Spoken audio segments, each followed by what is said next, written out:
안녕하십니까. 네, 반갑습니다. 불기 1556년도 이제 이달 12월 한 달 남았네요. 일수로 치면 그보다 조금 적게 남았는데요.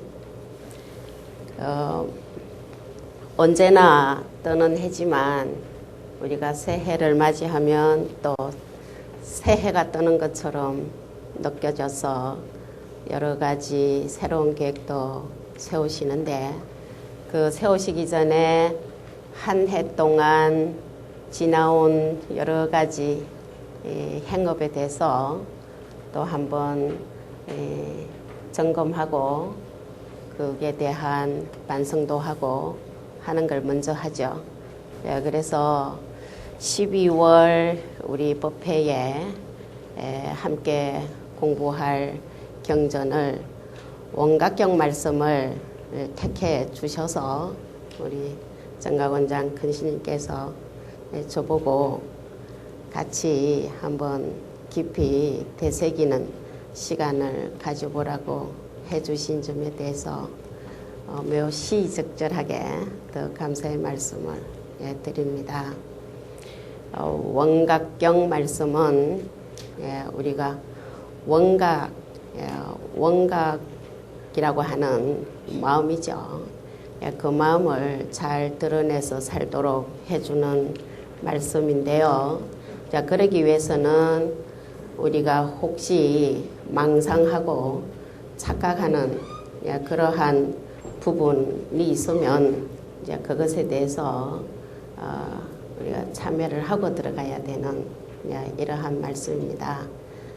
원각경 중에서도 보안보살장은 특별히 그 점에 있어서 우리 한국불교 교단에서 굉장히 많이 독송되는 그러한 좋은 말씀이죠. 그래서 오늘부터 3번에 걸쳐서 그 원각경 말씀을 다 함께 보안장을 중심으로 살펴보도록 하겠습니다. 시작하기 전에 우리 정각원 토요법보의 3페이지에 해당됩니까? 거기에 보면 보안보살장 3-1일에서 원문을 제가 번역을 해서 거기에 오늘 교재로 쓰려고 드려가지고 수록이 되어 있습니다. 그것을 길지 않으니까 같이 한번 크게 독송을 하고 시작하도록 해보겠습니다. 자, 그때부터 시작해서 같이 읽어보겠습니다. 조금 크게 인쇄가 돼서 잘 보이시죠? 그때 보안보살이 대중 가운데 있다가 그 자리에서 일어나 부처님의 발에 정예하며 오른쪽을 3번 돌고 두 무릎을 꿇고 합장하고서 부처님께 말씀드려 대비하신 세존이시여 원하옵니다. 이 법회의 모든 보살 위하여 말세의 일체 중생들을 위하여 보살이 수행하는 점차 말씀해 주소서. 어떻게 생각하며 어떻게 머물러야 합니까? 중생들이 깨닫지 못하면 무슨 방편을 써야만 깨닫게 할 수 있습니까? 세존이시여 만일 중생들 바른 방편과 바른 생각이 없으면 부처님께서 삼매를 설하시는 것을 듣고서 마음이 미혹하고 답답하여 곧 원각에 깨달아 들어 없을 것입니다. 원하오니 자비를 베푸시어 저희 말세 중생들을 위하여 방편을 말씀해 주소서. 이 말씀 마치고 채투지하며 이와 같이 3번 거듭 청하였다. 그때 세종께서 보안보살에게 말씀하셨다. 선제로다 선남자여, 그대들이 모든 보살과 말세 중생들을 위하여 열애에게 수행하는 점차와 사유 주지와 각가지 방편설함을 물어선 이것에는 이제 자세히 들으라. 그대를 위하여 설해주리라. 이때 보안보살이 가르침을 받들고 기뻐하고 대중들과 함께 조용히 들었다. 선남자야, 새로 배우는 보살과 말세 중생 열애의 청정한 원각의 마음을 구하고자 한다면 바른 생각으로 모든 환을 멀리 여야 하는 먼저 열애의 사마타 행에 허하여 금계를 굳게 지니고 대중의 편안히 거처하고 고요한 방에 묵묵히 앉아서 항상 이 생각을 하라. 나의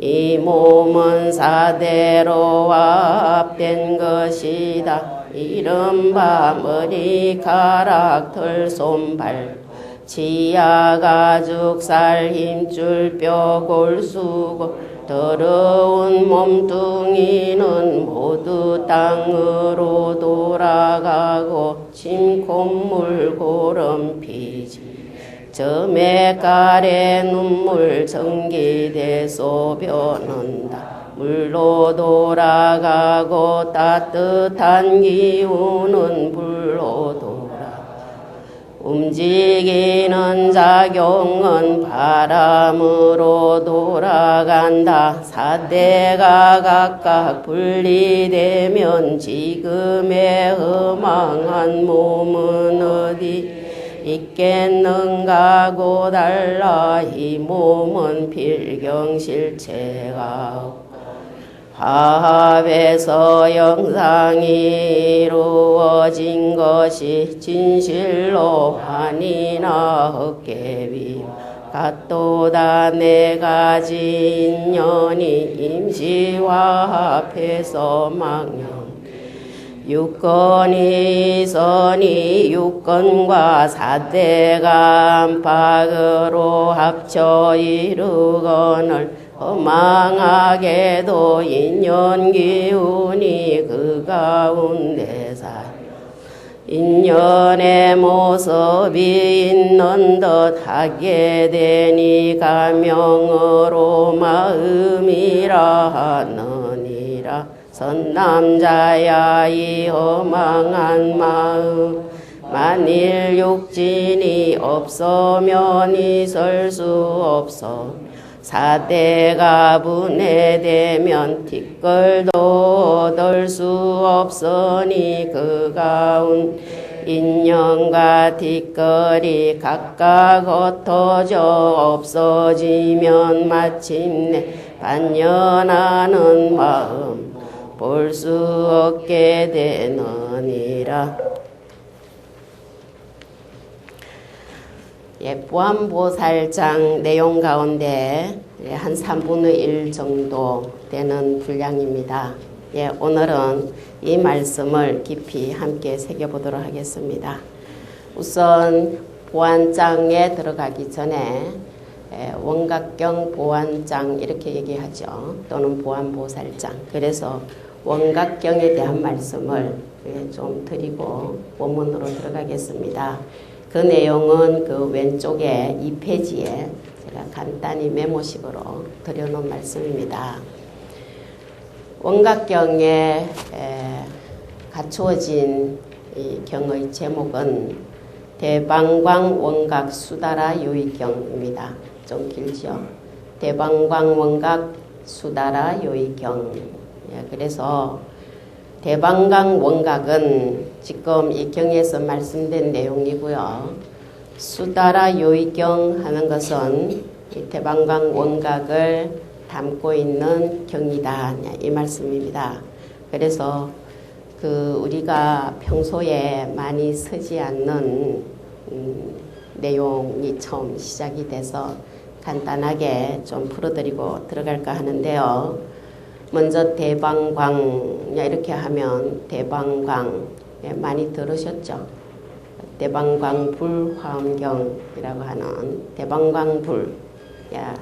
이 말씀이 여기에서는 대방광 원각 이렇게 말씀되어 있는 것 느껴지시죠? 그래서 이 원각경은 화엄경하고 굉장히 통하는 경전입니다. 대방광 불 부처님은 깨달으신 분인데 그 깨달음을 우리가 정각, 여기 법당 정각원이라고 하는 그 정각을 이루신 분, 또는 대각, 또 다른 법당이 대각전이 있어요. 그죠? 그 대각, 또는 묘각, 이렇게 여러 가지로 말씀되는 깨달음을 여기서는 원각이라고 말씀을 했어요. 그래서 대방광은 이 원각의 최상용이다. 이렇게 말을 하죠. 모든 존재는 전부 그 본체, 체성과 모양, 상과 그리고 작용, 역용 이래서 용어로 말씀을 할 수 있는데 원각의 최상용이 대방광이다. 이렇게 들어가는 말씀이라는 거죠. 우선 대하면 클 대자입니다. 그죠? 크다. 크다 하는 것은 가장 큰 것은 가장 작다고 하는 거와 상대적인 큰 것이 아니고요. 그리고 모든 곳에 두루두루 다 원만되어 있고 구족해 있다 하는 의미로 대라고 해요. 그래서 이 대는 이 대방광을 최상용으로 말씀을 했는 것 가운데서도 또 최상용이 크다. 이래서 최대, 상대, 용대 이 대다 하는 말씀이죠. 그래서 최대는 원각의 최가 구경에 원만하다 하는 말씀이고, 상대는 원각이 아주 청정한 공덕상을 다 구족해 있다 하는 의미로 말씀을 했어요. 그 다음에 용대는 그렇기 때문에 일체 모든 사법을 다 성취하고 원각의 체가 온통 그대로 연달아 일어나는 모습을 보여서 뭐라고 말씀을 하냐 하면 능범능성이다 이렇게도 해요. 본부이기도 하고 성인이기도 하고 능념능정 물들기도 하고 깨끗하기도 하고 이러한 일체 모든 것이 전부 원각묘심에서 나와서 원각의 작용이다. 이런 말씀으로 용대라고 대를 설명하기도 해요. 그 다음에 대방의 방은 우리가 방정하다 할 때도 이 방 쓰죠. 모방자예요. 이 방은 일체 모든 그 모습이 허망한 경계를 다 멀리 여있기 때문에 반듯하다 하는 의미예요. 그래서 바르다 하는 의미를 쓰죠.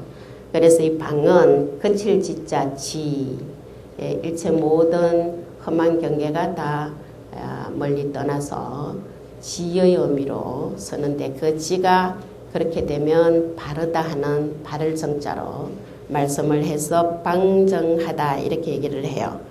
그래서 다 험한 경계가 다 멀리 여여졌기 때문에 제지라고도 하고 제어할 제자를 써서 제지. 그렇게 되면 편안해요. 그래서 안지라고도 하고요. 깨달음의 원각성을 수순하기 때문에 그대로 따라 있기 때문에 그래서 편안하다. 편안하게 거쳐 있는 모습에서 안지라고도 하고요.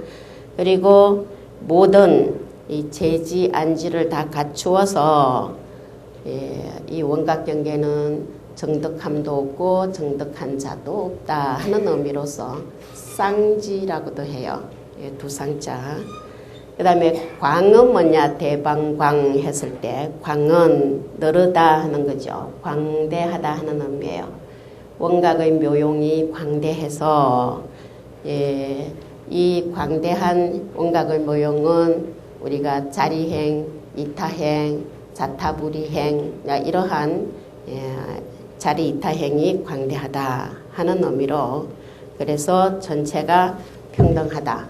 둘이 없다 하는 모습을 보여준다 하는 거예요. 원각은 또 원각했을 때 대방광 원각했을 때 원각은 이 각은 우리가 깨달으면 시각이라 그래요. 깨닫고 보면 본각과 합해지죠. 그래서 시본, 본시가 둘이 아닌 각 이렇게 말을 한다면 그러한 각은 자각각타 각행국만 이 부처님을 자각각타 각행국만 이렇게도 하죠. 그래서 스스로 깨달은 자각이 원만하고 중생들을 깨닫게 해 주심이 원만하고 그래서 구경에 원만하다 하는 원인데요. 원각의 원만하다 하는 의미는 특별히 본래 성불이기 때문이다 이런 말씀을 했어요. 그래서 우리 원각경 보안보살장에 본래 성불 말씀이 나옵니다.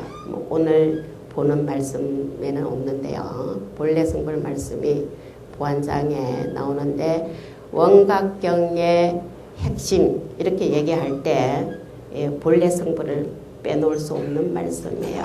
그래서 모든 중생이 본래 성불한 자다 이렇게 말씀을 하거든요. 그렇기 때문에 일체 중생의 본래 성불을 드러내기 때문에 원각이다. 이렇게 원각을 말씀을 해요. 이러한 대방광 원각을 담고 있는 능전이 이제 경인데 여기에서는 수다라 요의경 이래서 반복해서 경의 말씀을 말하고 있어요.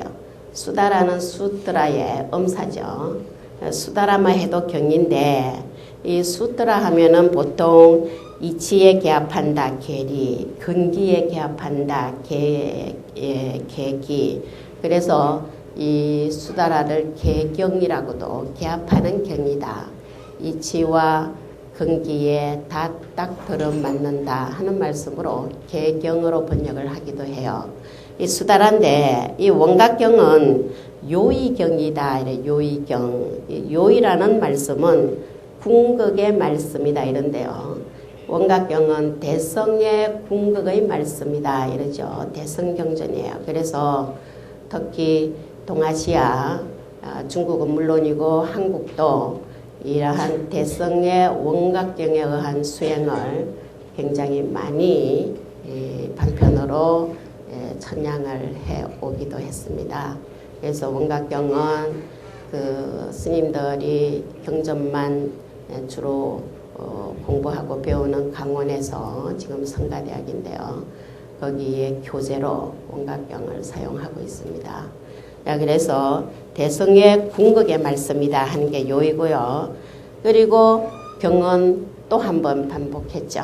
그래서 반복해서 이 원각경의 말씀을 수다라 요의경 이랬는데요. 그렇기 때문에 원각경은 또 요의경이다 이렇게 말을 하기도 했죠. 이 원각경의 번역은 불타다라라는 분이 번역을 하셨다 돼 있어요. 북인도 개빈국 스님이신데 이 불타다라께서 중국의 백마사에서 장수 2년에 번역을 하셨다 이렇게 해요. 이 장수 2년은요 693년인데요. 이때는 그 이 시대를 이제 보통 당이라 그러지만 정확하게 말하면 대주 시대다 이러죠. 척천모 시대요. 693년에 원각경이 번역이 되는데 80권 하원경은 그보다 2년 뒤에 실차난타 스님에 의해서 번역이 시작이 돼요. 그래서 그 시기에 대성의 궁극의 말씀인 원각경, 화엄경이 번역돼서 크게 유통됨을 볼 수 있습니다. 이 원각경에 대해서 우리나라에서도 일찌감치 유통이 됐는데요. 언해본도 있죠. 근데 이 언해본으로 사용한 것은 청량 진간스님을 길을 이어서 중국 화엄 사상을 크게 천량시켜서 우리나라에서도 많이 친밀해 있는 큰 스님인 규봉정밀 스님께서 이 원각경에 대해서 대소, 대소초, 약소, 약소초 이래서 많은 주석을 남기셨어요. 이 규봉정밀 스님은 화엄종의 5조로 말씀이 되는데 원각경을 읽으시다가 깨달으신 분이세요. 원각경을 그 제가자의 집에서 원각경을 함께 독송을 여러 스님들하고 함께 하시다가 깨달음을 얻으셨어요. 그래서 원각경에 대해서 특별히 주석을 많이 남기셨는데 우리나라의 하무득통 스님도 서리를 지으시고 많이 유통되어 왔어요. 그리고 한글 번역을도 많이 있죠. 여러 가지가 있고 저도 96년도에 원각경 일반 제가자들이 볼 수 있도록 번역을 해서 책으로 낸 적도 있습니다. 이 원각경의 큰 대의가 뭐냐? 우리가 경전의 말씀을 얘기할 때 대의를 보통 찾아서 말씀을 하는데요. 그 대의는 뭐라고 쭉 이해되어 왔느냐 하면 단무명, 현불성 이렇게 대의를 말씀해 왔어요. 단무명, 현불성이다. 그렇게 해서 본래 성불인 원각 수행의 방편을 보인 거다. 이래 말씀을 하는데요. 그런데 이제 무명을 끊고 무명, 단무명, 무명을 끊고 불성을 드러냈다 하는 건데요. 지금 여기서 말하는 원각경에서 말하는 무명은 무명이 있는 무명을 끊는 게 아니에요. 있는 무명을 끊는 게 아니죠. 그것은 원각경 처음에 시작부터 잘 보여주고 있는데요. 이 원각이 본래 성불이라는 말씀에도 보이듯이 본래 드러나 있어요. 무명은 본래 없는 거다. 이게 원각경에서 말하는 무명인데요. 무명은 본래 없다. 무명은 본래 없다는 데에서 출발이 된 게 화엄의 말씀이죠. 그런데 그 강원에서 원각경을 배우기 직전에 대성기신론을 배우는데요. 대성기신론은 일심을 이문으로 말할 때 진여문과 생멸문으로 말을 해요. 그래서 심진여, 심생멸 이런데 진여 세계가 생멸 현상을 연달아 일으킬 때에 그 근본 원인을 근본 무명으로 쳐요. 그래서 생멸 현상에서 깨달음의 진여 세계로 들어가려면 무명을 끊어야 되는데 무명을 끊자면 그 무명이 어떻게 일어났느냐 하는 것을 알아야죠. 그 병을 낫으려면 병 진단부터 돼야 되는데 어떻게 해서 무명이 생기했느냐 하는 것을 그 유명한 대성기신론에서는 구체적인 말씀이 없어요. 호련이 일어났다 이랬네요. 호련기예요. 그럼 끊으려면 호련이 끊는 거예요. 그죠? 도노의 말씀인데 원각경은 바로 호련이 일어났다고 하는 그 무명이 체성이 본래 없어서 본래 없다라는 말씀부터 시작이 되죠. 그래서 무명이 본래 없기 때문에 필경에 생겨나는 게 아니다. 이렇게 해서 길이 무명을 끊는 것이 여기에 단무명입니다. 무명이고 그렇게 하면 자연적으로 바로 불성이 드러나죠. 원각의 묘용이 펼쳐진다 하는 말씀으로 이해를 해왔는데요. 그런데 이 경계가 그렇게 쉽게 이해되는 경계는 아니다 하는 것은 원각경의 전체 구성을 봐도 알 수가 있습니다. 원각경은 처음 서분은 육성치로 시작이 되죠.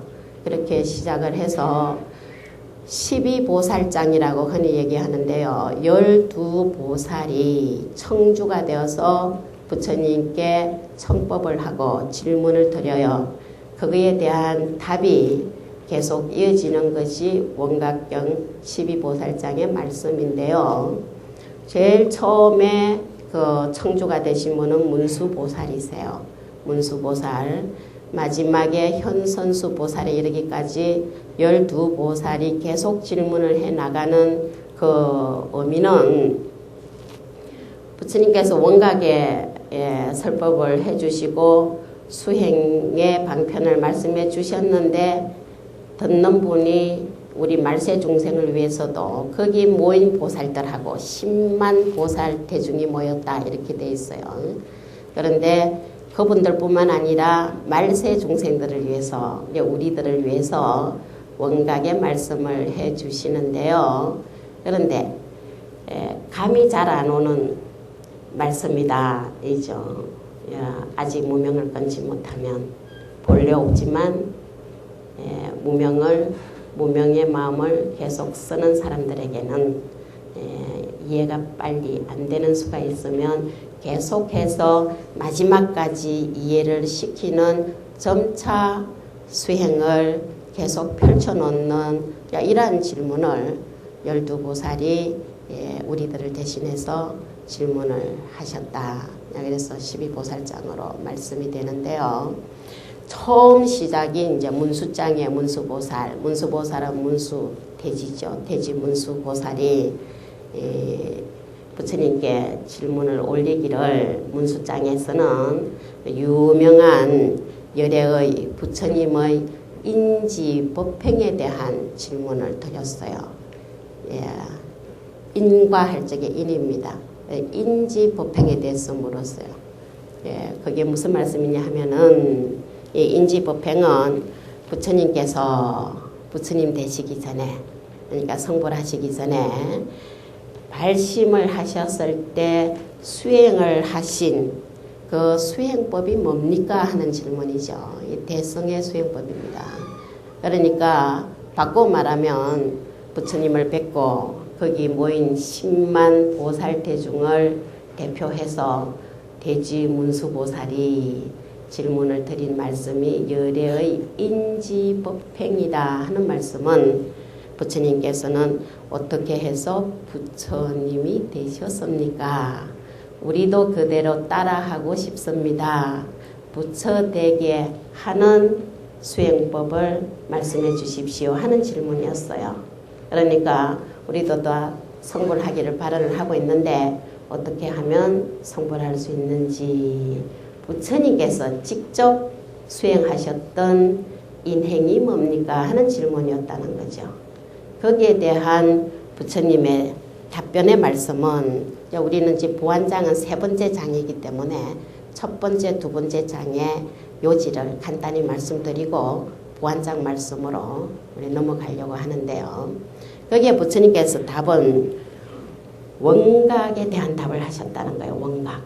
그래서 이 원각으로 청정각상을 원만히 비춤에 의해서 부처되셨다는 거예요. 그러니까 이런 말씀은 어떻게 보면 구체적으로 잘 안 들어오는 말씀이기도 해요. 그죠? 그래서 12보살장으로 법문이 이어져요. 부처님께서는 원각으로 원각.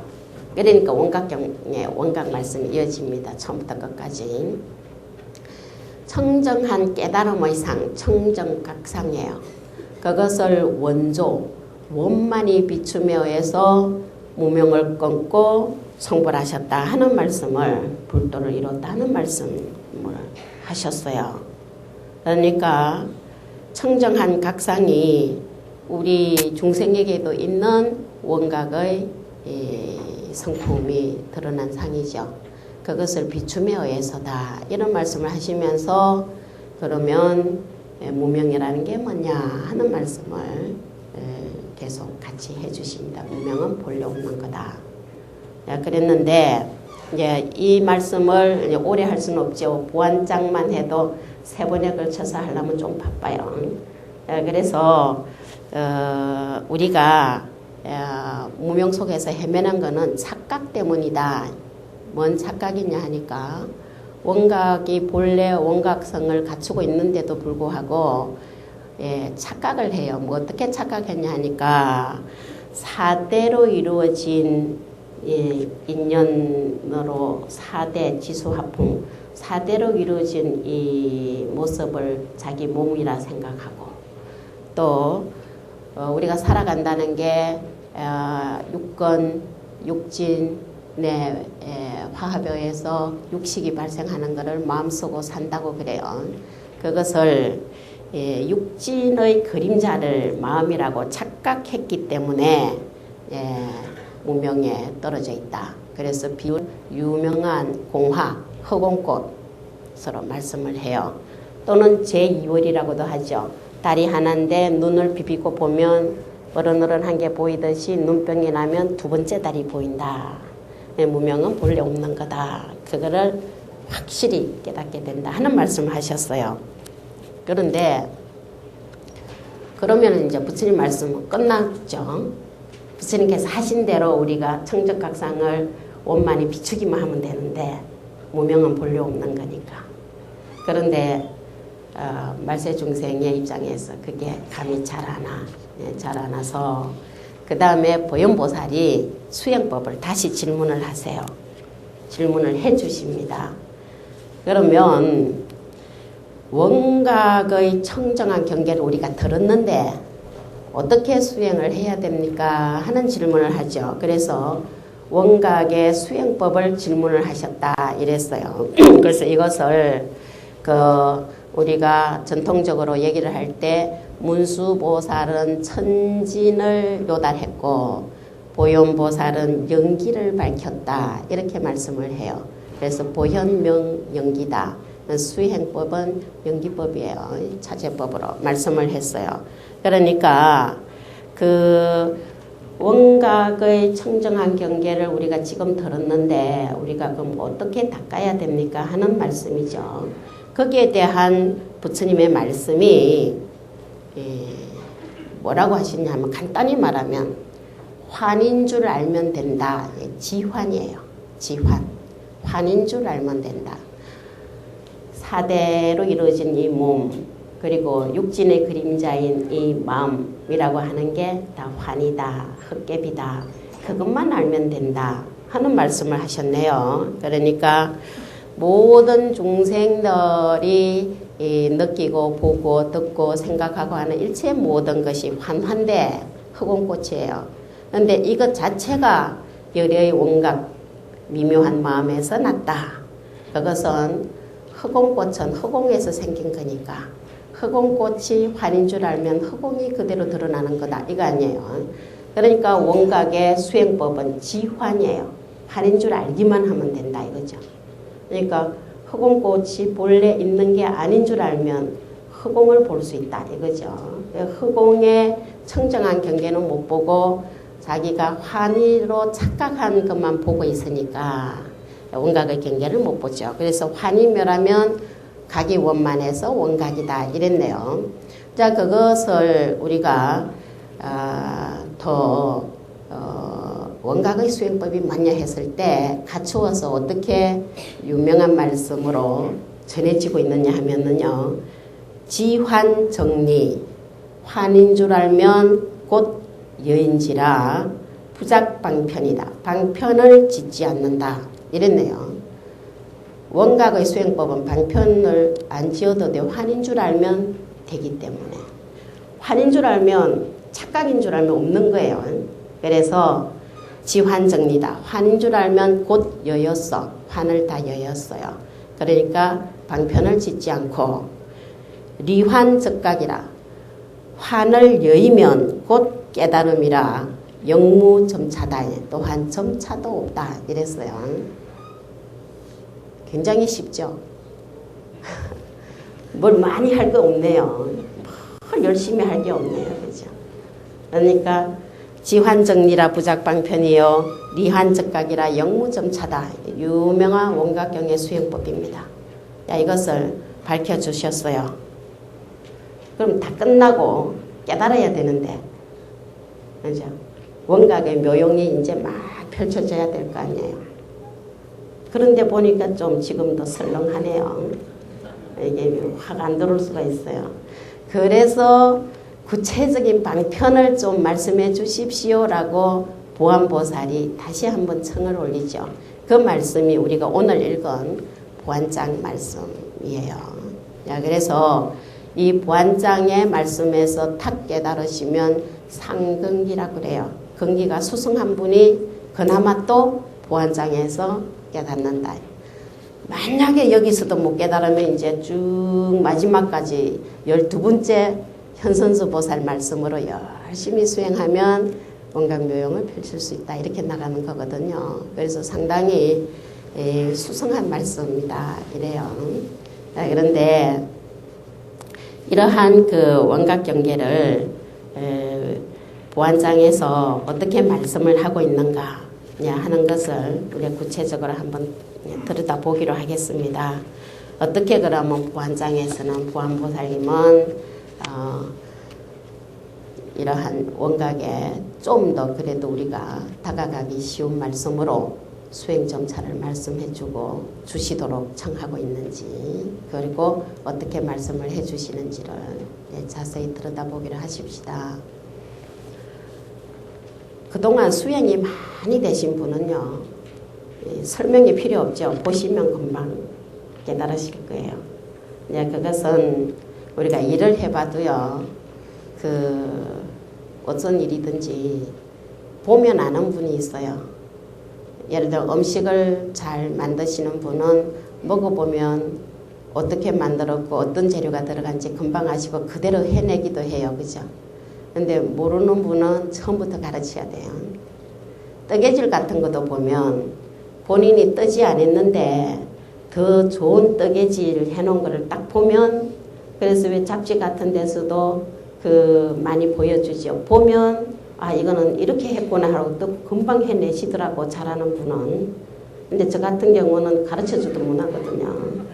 그래서 지금 이 원각교의 말씀은 내가 불법에 얼마만큼 가까이 다가가 있느냐 하는 것을 스스로 점검도 해볼 수 있도록 하는 말씀이다 하는 것을 느낄 수 있어요. 문수장에서 깨닫는 분, 보현장에서 깨닫는 분이 계시는가 하면 보안장에서 깨닫는 분이 계시고, 그것도 안 돼서 계속 질문을 그거는 어떻게 하면 되느냐, 또 그거는 어떻게 하면 되느냐, 또 그거는 이상하지 않느냐, 뭐 이렇게 계속 나가요. 그래서 우리는 보안장에서 결단을 내야죠. 그죠? 그래서 이제 보안장의 첫 시작을 경문에 말씀드렸듯이, 그때의 보안보살이 그 10만 보살대중 가운데 계시다가 지금 부처님을 모시고 있기 때문에 보살에 대한 말씀은 제가 극존칭을 안 썼어요. 번역을 할 때. 그래서 거기에 있다가 적종자기 자리에서 일어나서 이제 예경을 표하죠. 우리가 잘 알듯이 부처님 발에 정리하고 우효삼잡하고 장계 차수하고 부처님께 말씀드리는 것은 부처님에 대한 공경의 예경을 표하는 모습이에요. 그렇게 하셨다 했는데, 보안보살은 넓을 보자에 눈한 자예요. 화음을 원효스님은 보법이다 이런 표현도 하셨는데, 지금 이 넓을 보자는 원각경에서도 많이 나오죠. 보현, 보안 다.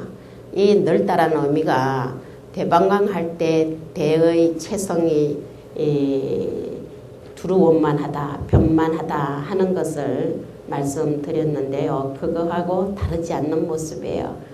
늘어다 하는 것은요, 얼마만큼 늘었냐 하니까 온 법계에 두루 차 있는 모습을 말을 해요. 그것은 해가 뜨면 햇빛이 온 천하에 골고루 다 비칠 때 널리 비쳤다, 두루 비쳤다 이런 표현을 하는 넓을 보자예요. 그래서 그렇게 보안의 보자가 햇빛이 온 천지에 두루 비치는 이런 모습에 비유고요. 눈은 말이죠. 우리에게서도 눈을 감으면 굉장히 깜깜해요. 그죠? 눈을 감으면 어둡죠. 그렇기 때문에 눈은 밝음의 상징이기도 해요.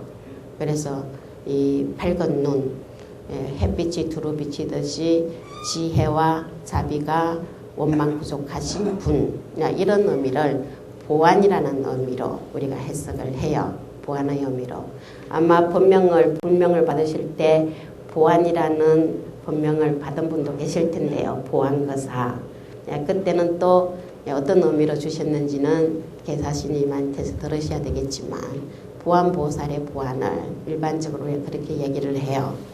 그런데 이제 보안보살이 질문을 드리기를 대비하신 세존이시여 설법을 해주시는 부처님에게 특별히 대비하시다 하는 말씀을 많이 붙여놓고 있어요. 법문해 주시는 부처님이에요. 대자 대비하신 부처님 세존이시여 원하옵니다.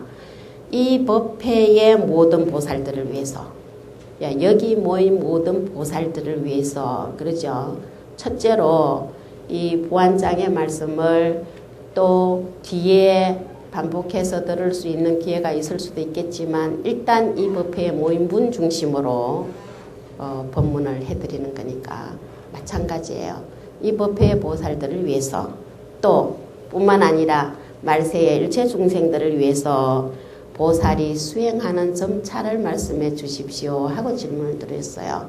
보살의 수행 점차를 질문을 드린 거예요. 그러니까 중생이나 또는 소승이라고 하는 이성의 수행법이 아니고 대성 보살의 수행 점차입니다. 거기 모인 분들이 청법 대중들이 중성치라고 한 대중들이 다 보살들이에요. 그러니까 굉장히 발심을 하고 수행이 익은 분이세요. 그분들을 위해서 수행 점차를 말씀해 주십시오.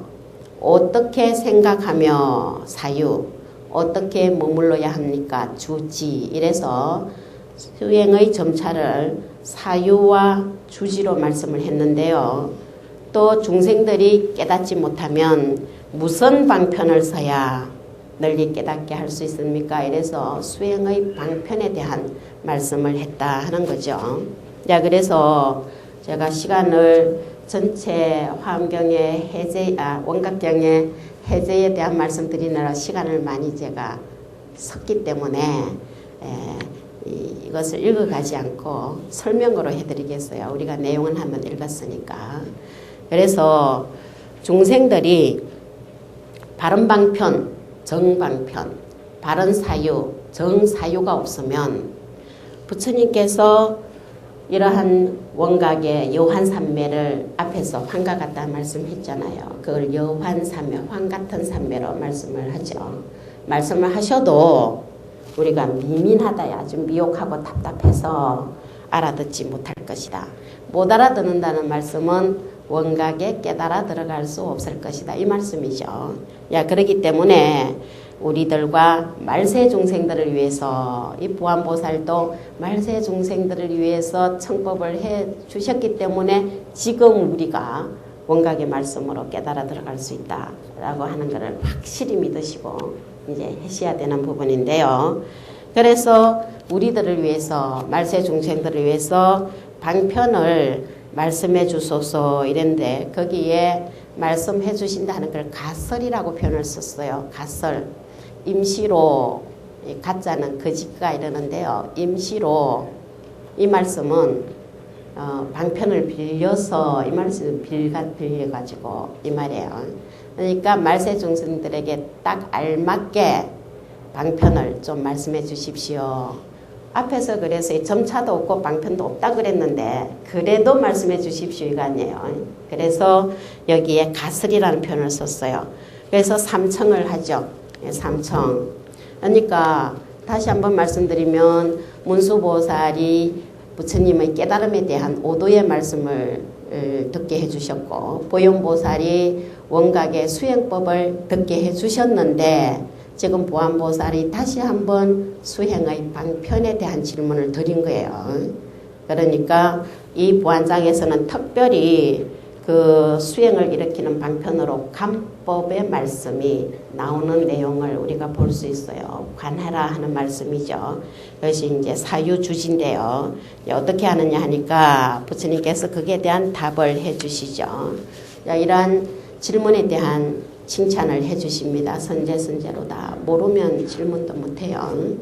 그래서 그 수행하는 점차 사유주지 방편을 물었으니까 내가 말을 해주겠다 하는 말씀을 하시죠. 그래서 그 보안보살하고 대중들이 기뻐하면서 이제 경청을 해요.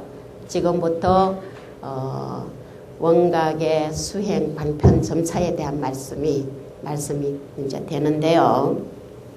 그 내용은 제가 좀 읽으면서 해볼게요. 선남자요. 새로 배우는 보살과 신학보살이 지금 막 말씀하신 분들은 신학보살이죠. 그리고 말세중생이 열애의 청정한 원각의 마음을 구하고자 한다면 지금 여기 계시는 이유는 정원각심이에요. 청정한 원각의 마음. 이 청정한 원각의 마음이 부처님 마음이에요.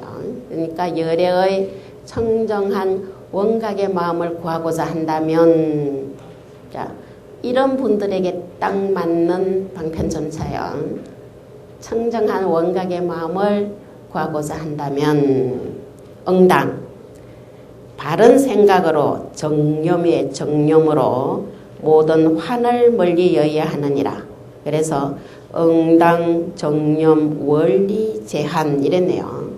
바른 생각이 제일 먼저 있어야 된다. 정념으로. 바른 생각은 망념이 없는 게 바른 생각이겠죠. 그래서 무념이라고도 하고요. 무념이라는 말은 망상이 없는 거다. 그래서 무망상 이렇게도 하는데 그래서 모든 환을 여의라. 환은 허상을 환이라 그래요. 신기루와 같은 거. 없는 데 있다고 착각한 거. 그것을 바른 생각으로 멀리 여어야 한다. 이 말씀이죠. 그래서 정념으로 원리 제한 하는 게 열애의 청정한 원각심을 구하는 수행 방편이다 이거거든요. 자 그러면 그것을 구체적으로 어떻게 하는가 하는 말씀이 이어지죠. 먼저 열애의 사마타 행에 의해서 이랬네요. 처음부터 어렵네 그죠? 사마타가 나오네요. 그래서 원각의 그 뒤에 나오면 다시 한번 구체적으로 또 수행법을 말씀할 때 세 가지 말씀이 나와요. 정환적이라고. 그것이 구체적으로 25가지로 또 말씀이 되는데요. 사마타, 삼마발제, 선나 이런 표현을 쓰는데요. 우선 제일 먼저 거쳐야 되니까 환을 여의고 망념을 없애야 되니까 지라고 하는 거칠지 지의 수행인 사마타행을 강조하셨어요. 사마타행. 이 사마타를 정으로 번역도 하는데요. 적정. 산란한 망념을 쉬고 지금까지 우리가 막 생각하고 했던 것들이 사실은 여기에 망념이다. 망념을 쉬고 마음을 한 곳에 딱 모아서 적정한 상태가 사마타다 이런데요. 사마타 행에 의해서 환을 여의는데 사마타 행에 의해서 환을 여의는 처음 시작이 다시 한번 뭐라고 말씀이 되느냐 하면 금계를 굳게 지닌다. 금계. 개인데요. 계율을 우리가 대성계는 삼치정계를 얘기해요. 그러니까 섭유리계, 섭선법계, 섭중생계 이래서 중생을 위해서 보살행 펼치는 것도 계로 얘기를 하거든요. 근데 여기에서 금계는 그 가운데 섭유리계예요. 보통 계율은 뭘 하지 마라로 말씀되죠. 불살생 불투도 이렇게 하지 말라 하는 게 금지하는 거 아니에요. 그러니까 금계 하지 말라는 그는 안 하는 거 이게 금계를 굳게 지니고 부처님께서 수행에 도움이 안 되고 깨달음에 대해 도움이 안 되고 행복에 도움이 안 되는 걸 하지 말라고 하신 거예요. 그게 우리가 보통 이제 수계받을 때의 계입니다. 그 계는 금계로 얘기해줘. 대승계는요, 섭중생계까지 나가는 거예요. 근데 우선 금계를 굳게 지니고 대중에 편안히 거처하거나 대중 여기는 도중이라 그랬는데요. 우리가 지금 함께 있는 분들은 여기 대중이죠. 함께 있는 분들은요. 행동을 같이 하고 보는 것을 같이 하는 거다. 이렇게 설명도 해놨어요. 같이 보고 같이 행하는 거. 이게 대중이에요. 그러니까 대중생활할 때 개각 부리지 말라는 말씀을 그래서 하는 거거든요. 그렇게 하거나 고요한 방에 연좌를 해서 이 연좌는 편안히 거처한다, 조용히 거처한다, 고요히 앉는다 이러고도 하는데 여기는 묵묵히 앉아서 여러 가지 산란한 마음을 쉬어야 되니까 뭔 생각만 하게 하느냐 하면 항상 이 생각을 하라. 나의 지금 이 몸은 내가 나라고 생각하는 이 몸은 지소화풍 4대로 화합된 것이다. 4대로 화합된 것을 내가 몸이라고 생각하고 있는 것, 그거의 실상을 관하라 이 말씀이죠. 그래서 다 아시다시피 우리 몸에서 발모조치, 피육근골, 순회구색 이런 거 좀 단단한 모습들은 단단한 것들은 다 지수화풍 4대 중에 지로 돌아가고 있죠. 거기에다가 섭기가 있는 것들은 무슨 침이라든지 눈물이라든지 대소변들 전부 다 물로 돌아가고 이게 수의 성품이다 이거죠. 이게 체온을 느끼는 따뜻한 기운은 불로 돌아가고 그리고 맥박이 뛰거나 호흡을 하거나 하는 움직이는 거는 바람으로 돌아간다. 그러니까 내가 몸으로 생각한 것은 임시로 지수화풍이라고 한 4대가 화합된 거다. 이거를 잘 알아라 이거죠. 자, 그래서 그러한 연들이 다 각각 4대로 돌아가고 나면 그것이 4대가 분리되면 지금의 허망한 몸은 어디에 있겠느냐. 4대 강리하면 금자망신은 당제하초 이랬어요. 자, 지금 당장 우리의 몸이 4대로 다 돌아가면 이 허망한 몸이라서 망신이라고 그랬어요. 몸은 어디 있느냐 해보라 이거죠. 이걸 잘 지금은 우리가 그거에 대해서 이게 직접적으로 바로 이러한 4대 화합법을 관하는 게 잘 안 될 수가 있는데요. 머리로는 이해돼도 이게 환인 줄 다 허망한 몸이니까 환이잖아요. 본래 없는데 임시 과합으로 있는 거니까 안 되는데 몸을 벗으면 돌아가시면 그리고 다비를 해놓으면 지수화풍 이미 다 갔네요. 지수화풍으로 다 돌아가 붙어요. 그러니까 거기에 영가가 이 4대 강리 여몽중 4대가 각각 여여서 꿈과 같다, 환과 같다, 헛개비와 같다 하는 거를 더 잘 깨달을 수 있겠죠. 그래서 영가 부문에서 영가들 더 빨리 깨닫는다 그러죠. 보안장은요, 보안장은 우리가 제지낼 때 49제 지낼 때도 많이 독성을 해요. 그러니까 살아있는 동안 못 깨달으면 이게 49일 중류로 있을 때 깨달으시도록 도와드리면서 원각경 보안장을 많이 그래서 독성도 하네요. 그런데 우리는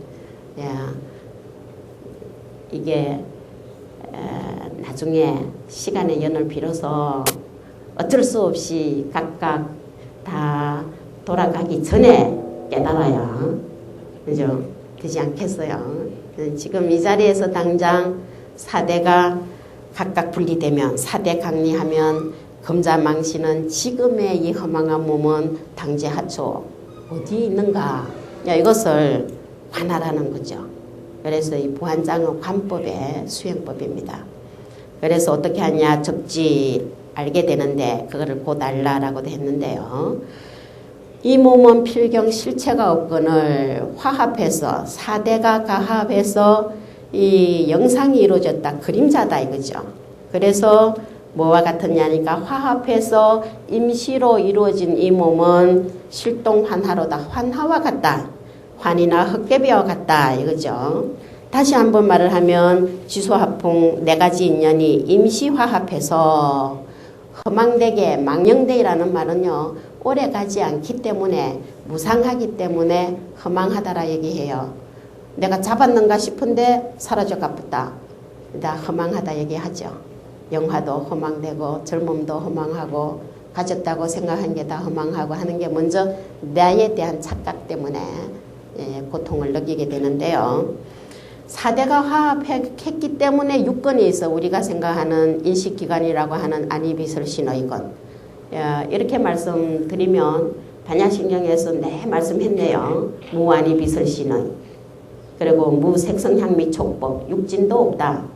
그러니까 무안계 내지 무의식계 내 말씀한 내용이 온각경에서도 말씀이 일단 먼저 되네요. 그죠? 그러니까 4대 화합해서 육근이 생겼어.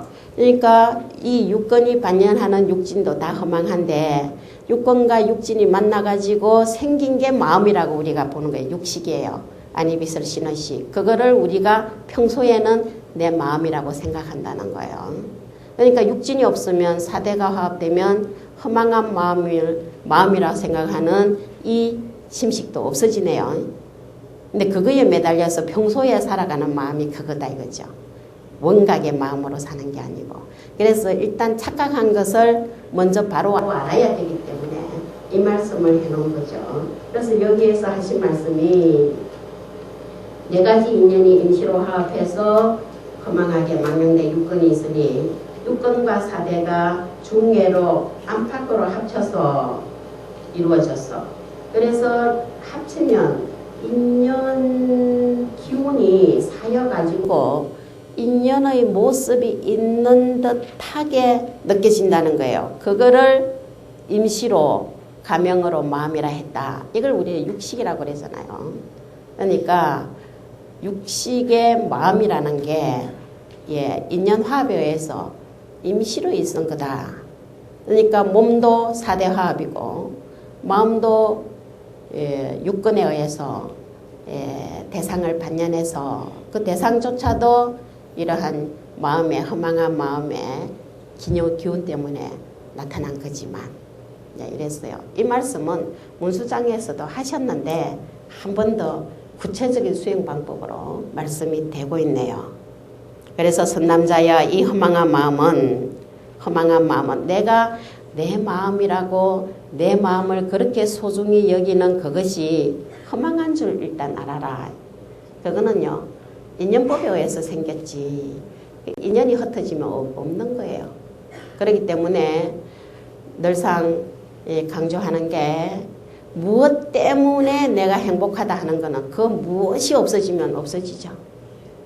그래서 부처님 당시에 비구니 스님 아주 아름다운 비구니 스님을 누가 따라다녔는데 왜 따라다니 하니까 눈이 너무 이쁘다 이랬어요. 눈이 호수같이 이쁘다 이럴 수 있겠죠. 그랬더니 눈을 딱 빼가 죽었다는 거예요. 그러니까 무엇 때문에 하는 거는요. 눈이 이뻤는데 나중에 눈 물어버리면 그것 때문에 좋은 게 없어지죠. 내가 무엇 때문에 행복하다, 너 때문에 내가 행복하다가 너가 없어지면 또 임시화합인데 사라져요. 그거는 참 행복이 아니다. 이거거든요. 그래서 내가 무엇 때문에 하는 건 전부 임시야, 임시. 인연법이죠. 그걸 알아라 하는 거예요. 그래서 육진이 없으면 마음도 없어요. 우리 허망한 마음이 없다는 거예요.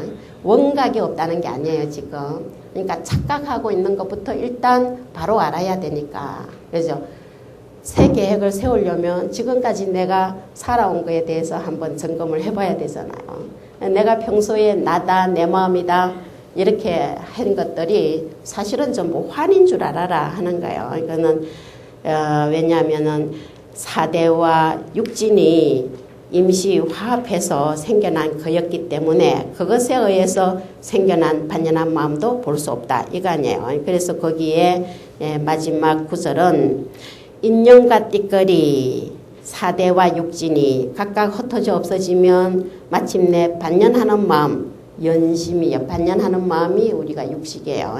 그 마음도 볼 수 없게 되느니라. 그래서 여기까지만 오늘은 말씀을 드린 게요.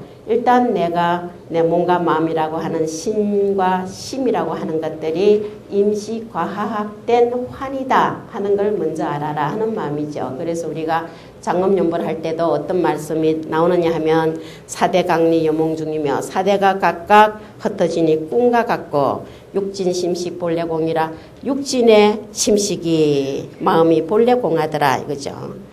그런데 요게 끝이 아니죠. 그래서 다음 주에 우리가 볼 내용에 해당되는 부분이 사국의 개송에서는 어떻게 말씀이 됐냐 하면 욕식불조 해광처인된 부처님과 조사 스님들의 빛을 돌이킨 곳 해광처를 알고자 한다면 뭐라고 말씀했냐면은 일락서산 월출동이더라 이랬어요. 해는 서산에 지고 달은 동에서 떠도다. 마치겠습니다.